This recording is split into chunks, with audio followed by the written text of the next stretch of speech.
All right, so guys, allow me to welcome our product camp speakers, Ruth Buchanan, oh, third time lucky, and Jennifer Brook from Dropbox. So, ladies, do you mind, extending my introduction to you, and maybe, give a bit of a background to what you do? Sure. Jennifer, you want to go first?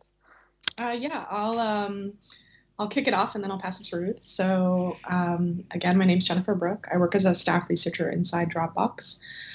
We're a company that many people are familiar with, but Ruth and I work particularly in this space of trying to understand more about how people collaborate and work together. We find that some of the most engaged, passionate, obsessed people with our product are using it to coordinate and do all kinds of really phenomenal, extraordinary things. And so that's kind of something that I'm passionate about, and I'll pass it to Ruth to tell you a little bit more. Great. And I'm Ruth. I'm a design research manager here at Dropbox that's embedded on our product team.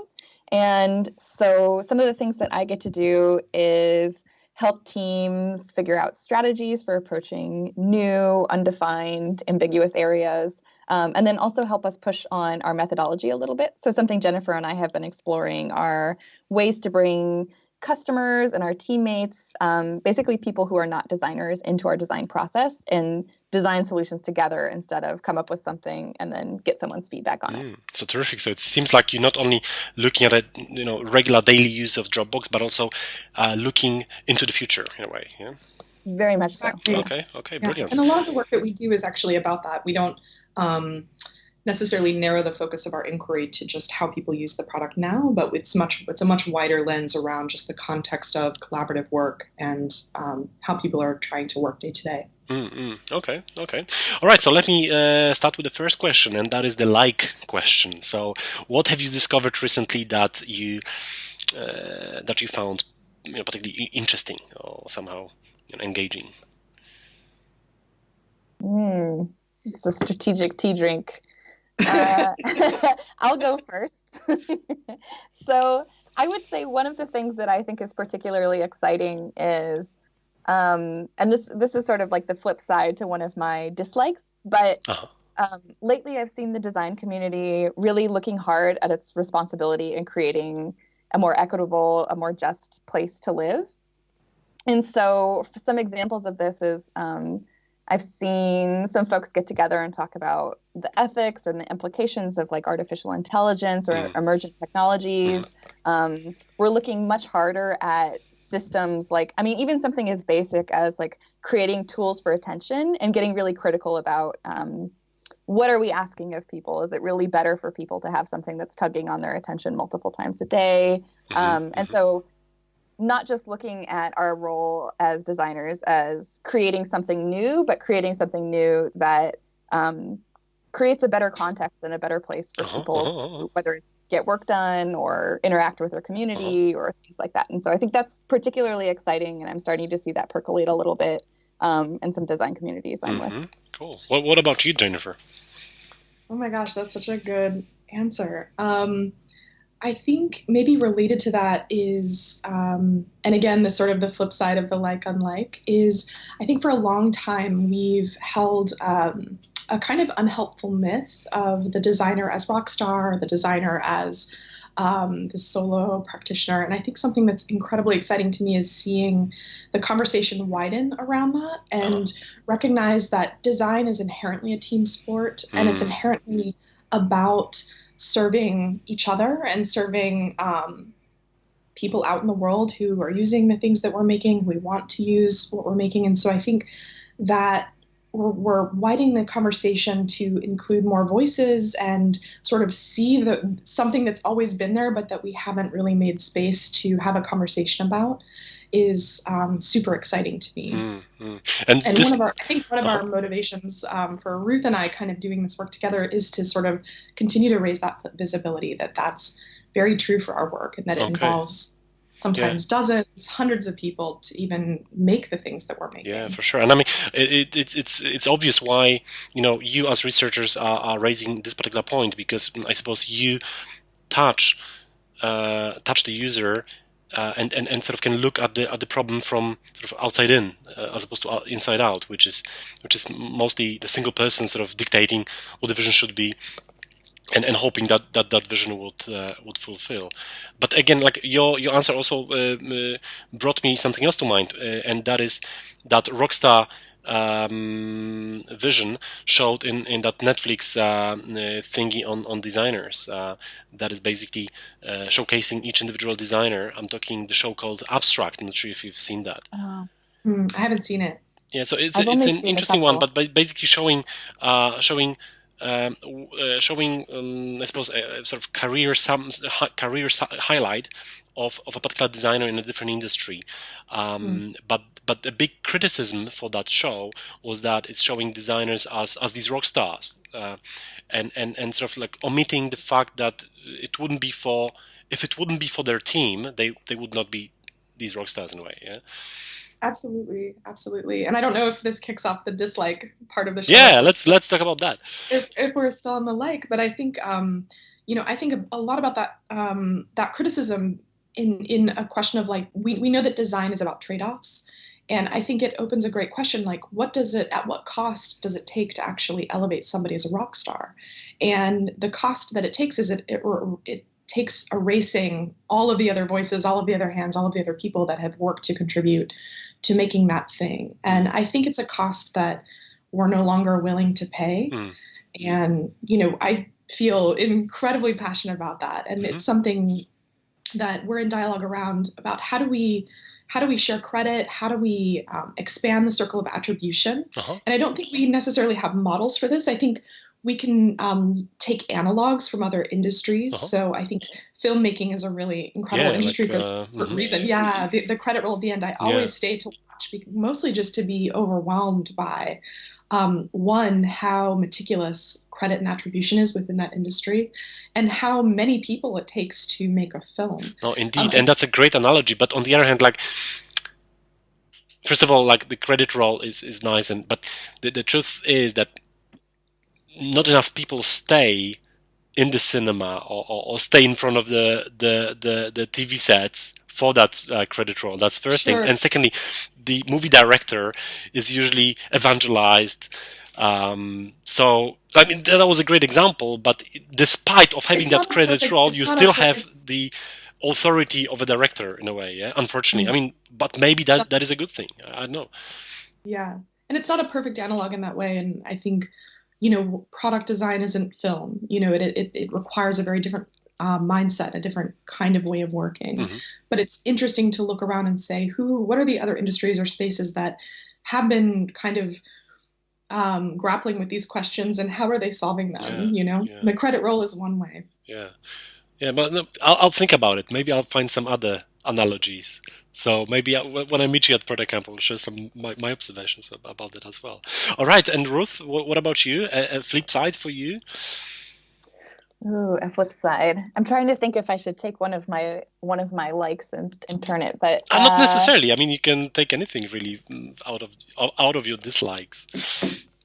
Yeah, I think for me, sort of on the heels of attribution, I think there's an interesting thing happening where something I dislike is I think there are a lot of businesses where they're trying to follow best practices, but what ends up happening is that it becomes like a very sterile experience that over relies on like minimalism or function. Like it becomes very, very, very repeatable. Like you look across different sites and it's like hero image, 3 value propositions, an illustration that looks pretty similar to other illustrations. And on the flip side of that, there's some really interesting things coming out where it's like artists are contributing pieces of work that are featured on digital sites. People are playing a lot more with typography or with handmade or even handwritten things on the sites, and I think that's a really positive outcome of that. But on the dislike side is I think there's a little bit of sterilization. Like it just feels very like everyone's similar to another. Yeah, it feels like very templated, and I'm looking forward to see like as we start approaching more creative and playful ways to Uh-huh. present things in digital ways. Yeah. What does attribution look like, especially if we're talking about like art or illustration or typography or things like that? Yeah. No, that's an interesting one, and also like looking at other adjacent industries, like still in design, staying in design. If you look at contemporary looks of cars, of vehicles, they all look the same. Like that's, and if you look back at the cars in '80s, they all had their own thing, in a way. Yeah, they were more boxy, Yeah. of course, but then like look at like today American car or Japanese car or European car, it's pretty much looking same round thingy. Yeah, I think that's a good analog. Yeah. But I'm interested. I think there's some playfulness happening in pockets, and I'm really excited about that. Yeah. Looking forward to that.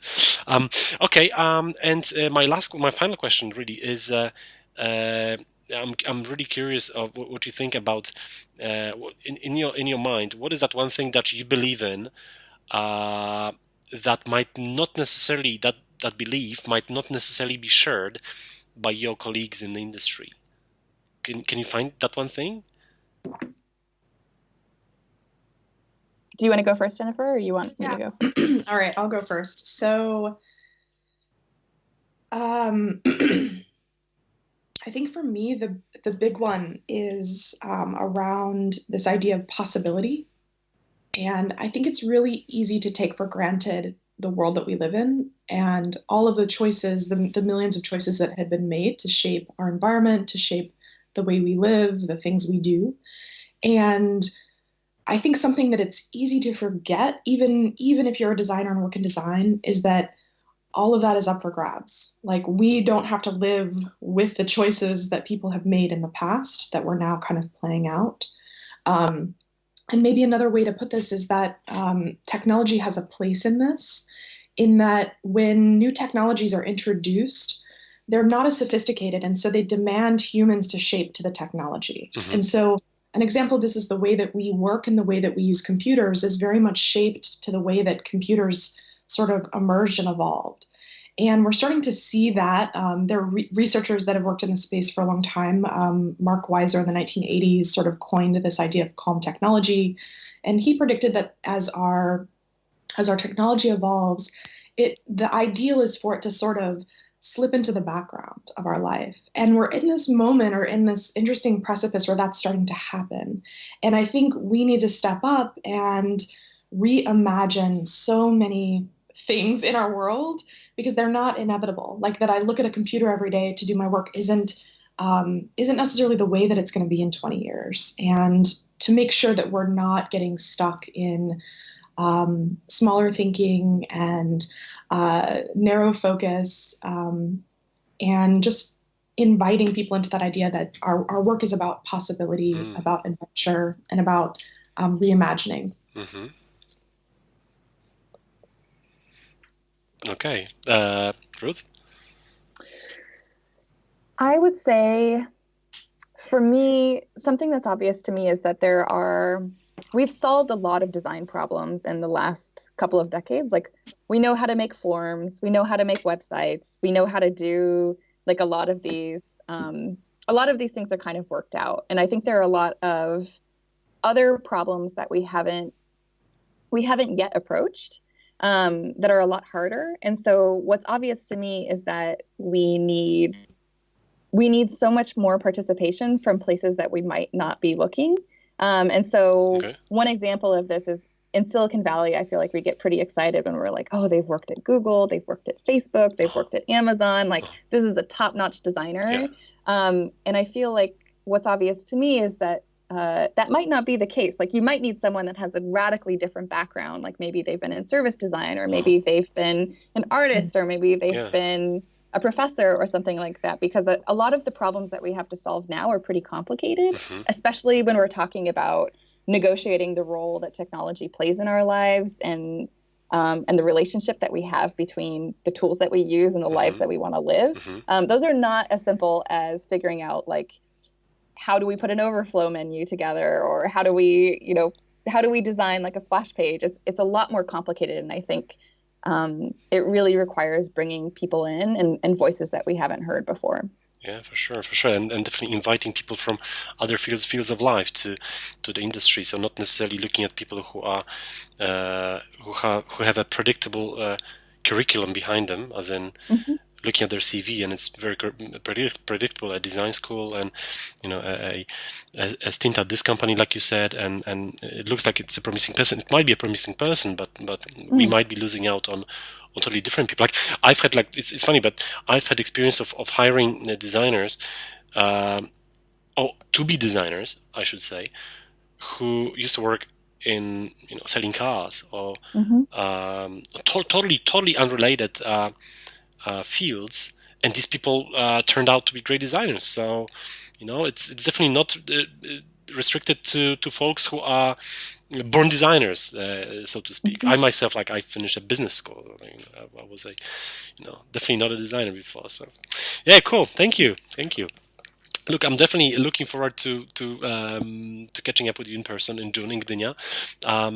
So, do you mind just giving us totally quick intro to your talk and your workshop? Sure. Yeah. I'll let Ruth take this one. Okay, so I'll do the talk, you do the workshop. Sure. Okay. so the talk is about how we've been playing with a bunch of methods to bring people into our process, not just of design, but of design research. And so that means bringing our teams, bringing customers into processes where we're asking people to sort of imagine their futures together. And a lot of times we build with the idea that we're putting forth a better future, a better outcome. And what we're proposing is that we need people to participate in how we define what that outcome is, that we can't define what good is on our own or what a better thing is without those folks. And so we have a bunch of practical examples and projects that we've done at Dropbox to sort of showcase different ways that you might incorporate this methodology into something as basic as like a meeting with your team or a research session or even a point of view. So I'm super excited to walk through with that. And then also sneak peek, we have some teeny tiny activities to do with the crowd as well. All right, cool. So interactive talk. It's about as interactive as it gets. Yeah. Cool. And yeah, so then the workshop is a little bit of just that in practice. So we'll take the ideas that we are sharing in the talk and really bring people through a handful of different activities. We also have a lot of different worksheets and toolkits that we've designed. So we're going to share all of that with attendees and give people the opportunity to really practice what we're talking about. It's sort of one of those things that it's much easier to understand when you actually do it and have that experience. And easier to remember as well. Exactly. Yeah. Brilliant. I'm definitely looking forward to that one. Unfortunately, I will not be able probably to participate in your workshop, so I'll miss out. But I'll definitely be there for the talk. So cool. Looking forward to that. Look, thank you very much for your time. Have a great rest of the day, and see you in June in Gdynia. Looking forward to it. Thanks so much. Great. Thanks for having us. Thank you.